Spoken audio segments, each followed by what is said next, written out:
अस्सलामुअलैकुम। Cooking take with B में आप सबका वेलकम करती हूँ। उम्मीद करती हूँ आप सब बिल्कुल ठीक होंगे। मैं भी बिल्कुल ठीक, आप सबकी दुआओं से।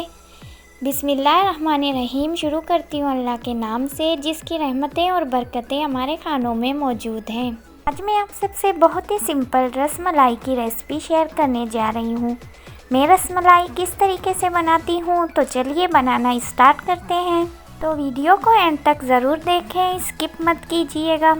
सबसे पहले एक पतीली के अंदर मैं 1 लीटर दूध शामिल कर दूंगी।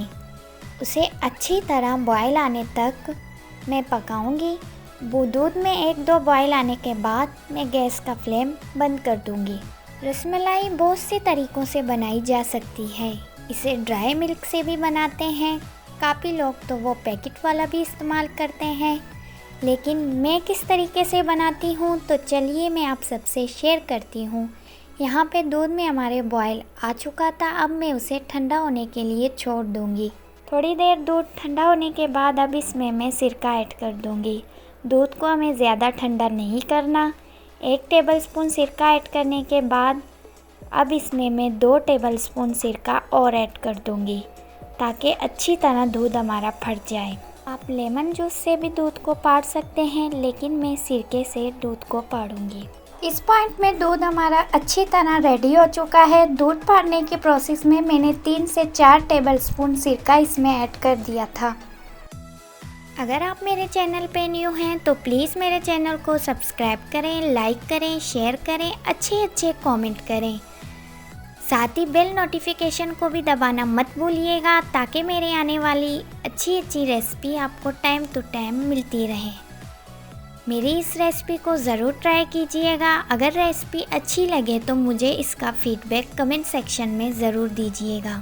अब हम इस दूध को किसी छन्नी के मदद से अच्छी तरह छान लेंगे। छानने के बाद मैं इसे पानी के साथ पानी से 1-2 मरतबा वॉश कर लूँगी, ताकि इसमें जो मैंने सिरका ऐड किया था, सिरके की खटास इस दूध में ना रहे। पानी डालने के बाद हम इसे अच्छी तरह ड्राई कर देंगे, ये ताकि इसमें जो भी पानी है वो बिल्कुल ड्राई हो जाए। किसी स्पून की मदद से हम इसे दबा के इसका पानी अच्छी तरह खुश्क कर लेंगे।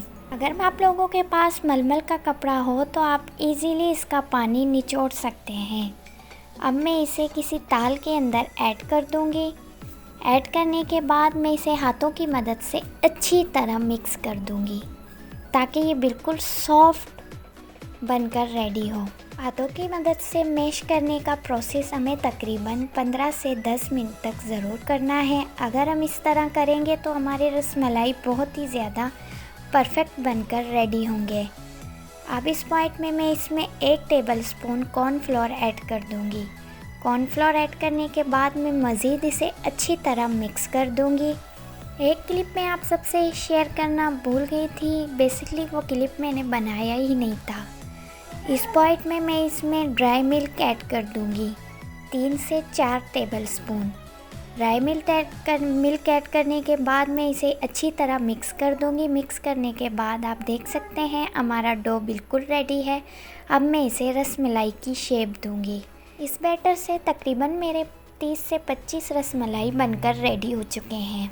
अगर आप मेरे चैनल पे न्यू हैं तो प्लीज़ मेरे चैनल को सब्सक्राइब करें, लाइक करें, शेयर करें और अच्छे कमेंट करें। मेरे रसमलाई की रेसिपी को ज़रूर ट्राई कीजिएगा। अगर रेसिपी अच्छी लगे तो कमेंट सेक्शन में मुझे इसका फीडबैक ज़रूर दीजिएगा। साथ ही बेल नोटिफिकेशन को भी दबाना मत भूलिएगा, ताकि मेरी आने वाली अच्छी रेसिपी आपको टाइम टू टाइम मिलती रहे। यहाँ पर सारे रसमलाई हमारे बनकर रेडी हो चुके हैं। तो चलते हैं आगे के प्रोसेस की तरफ। सबसे पहले मैं एक पैन लूँगी, उसके अंदर मैं 1 लीटर दूध शामिल कर दूँगी। मैं यहाँ पे खुला दूध इस्तेमाल कर रही हूँ, डब्बे वाला नहीं। अगर आप लोगों के पास डब्बे वाला है तो आप वो भी इस्तेमाल कर सकते हैं। इस पॉइंट में दूध में हमारे अच्छे से बॉयल आ चुका है, लेकिन मैं इसे मुसलसल 7 से 8 मरतबा अच्छी तरह बॉयल आने के बाद अब इसमें मैं ऐड कर दूँगी 1 कप चीनी। चीनी ऐड करने के बाद मैं इसे अच्छी तरह मिक्स कर दूँगी। अच्छी तरह मिक्स करने के बाद आप देख सकते हैं हमारा दूध अच्छे से गाढ़ा हो चुका है। अब इसमें मैं ऐड कर दूंगी बादाम और पिस्ते। बादाम पिस्ते मैं अच्छी तरह चॉप करके इसके अंदर ऐड कर दूंगी ताकि रसमलाई में हमारे अच्छे से फ्लेवर आ जाए। मैं मज़ीद इसे 5 मिनट तक पकाऊंगी ताकि दूध हमारा मज़ीद गाढ़ा हो। 5 मिनट पकाने के बाद अब इसमें मैं चम्मच चलाती जाऊंगी ताकि दूध हमारा नीचे से लगे ना।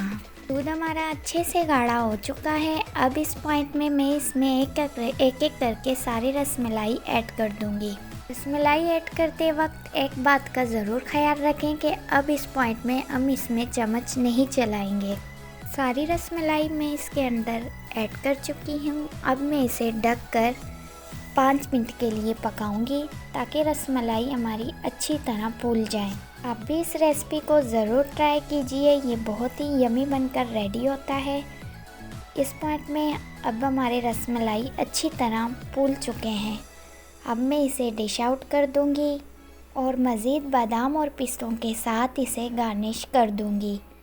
चलो मिलती हूँ नेक्स्ट किसी अच्छी सी रेसिपी के साथ। तब तक के लिए मुझे इजाज़त दें। अल्लाह हाफिज़।